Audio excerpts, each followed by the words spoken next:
হায় নাফরমান, এরই নাম জিন্দিগি না ছেলেরা? এর নাম বুঝি জিন্দিগি? এটা বুঝি জীবন? এটা বুঝি জিন্দিগি? ব্যবসায়ীরা, এর নাম বুঝি জিন্দিগি? অটো সিএনজি ড্রাইভার, এটার নাম বুঝি জীবন? এক প্যাসেঞ্জার দূরের থেকে তাকাইয়া হের লেগে দাঁড়ায় যায়, হার্ট ব্রেক মারে, কিন্তু মসজিদের জন্য, নামাজের জন্য একবারও সময় মিলে না। আমাদের একজন ঘনিষ্ঠ স্যার আছেন,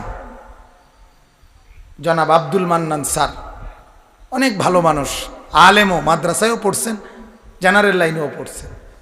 উনি দারুণ কথা বলে, কয় যে হুজুর আমার কাছে মনে হয় নামাজ যেন ট্রেন চলার মতো। আমি বললাম মানে? শায়েখকে বুঝাইতেছেন, আমার শায়েখ আল্লামা মুফতি মুশতাকুর নবী সাহেব হুজুরের সামনে বলতেছেন উনি এটা।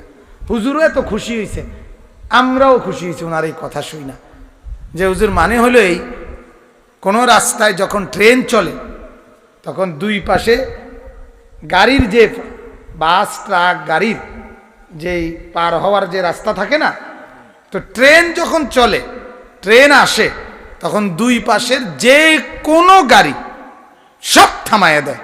ঠিক কিনা বলেন না? এটা যদি মন্ত্রী সাহেবের গাড়িও হয়, এটা যদি প্রধানমন্ত্রীর গাড়িও হয়, এমপি চেয়ারম্যান সাহেবের গাড়িও হয়, থামতে বাধ্য কিনা? কথা বলেন না কেন? আগে কে পার হবে বলেন? আগে কে পার হবে, এরপরে কে বাকি উঠবে?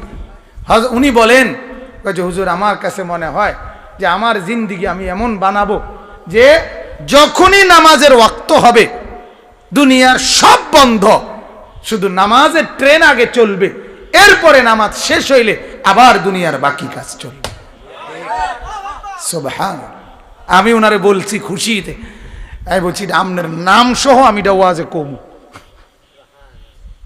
এই যে এখন বললাম, বলেন আলহামদুলিল্লাহ।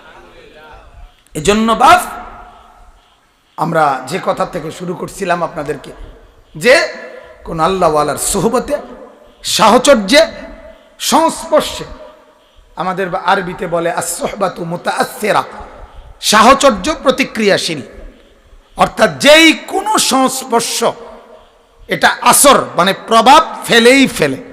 মন্দ লোকের সংস্পর্শ মন্দ প্রভাব ফেলে, উত্তম লোকের সংস্পর্শ উত্তম প্রভাব ফেলে, এটা স্বাভাবিক।